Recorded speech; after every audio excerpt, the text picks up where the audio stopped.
দেখুন বন্ধুরা, নতুন একটি ছেলেকে রাউন্ড পকেট শেখানো হচ্ছে। তাকে আগে মেশিন কন্ট্রোল করানো হয়েছে। এখন রাউন্ড পকেটটা তাকে শেখানো হচ্ছে। সে একটা স্টিচ করে পকেটটা জয়েন করছে এবং ঘোরাচ্ছে। সে আসলে বসতে চাচ্ছিল না, যে বারবার বলতেছিল, "স্যার আমাকে তো হবে না, আমি এত কঠিন একটা পকেট করতে পারবো না।" আমি বলছি, "অবশ্যই হবে, হবে না কেন? আরেকজন ওদের হলে তোমাদেরকে আমার কেন হবে না? একটু মনের ভিতরে সাহস রাখো, তাছাড়া আমি তো আছি তোমার পেছনে।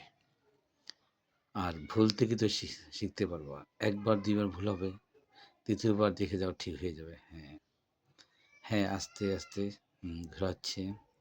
হ্যাঁ, ঘোরাও ছোট করে একটা করে স্টিচ দিও আর ঘোরাবা। যেহেতু পকেটটা খুবই ছোট, রাউন্ড, বাচ্চাদের একটা লং প্যান্ট, ফ্যাশনেবল ডিজাইন, পকেটটা সুন্দর করে করতে হবে। তাই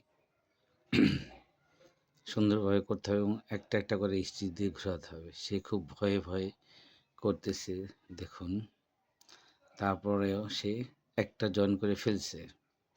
তো দর্শক বা বন্ধু, যারা আমরা এই গার্মেন্টস রিলেটেডে জড়িত, যে শ্রমিক ভাই বোনেরা, তারা অবশ্যই লাইক, ফলো, শেয়ার দিয়ে এই ছেলেটির পাশে থাকবেন, তাকে কাজে উৎসাহ দেবেন, যাতে সে ভবিষ্যতে ভালো কিছু করতে পারে।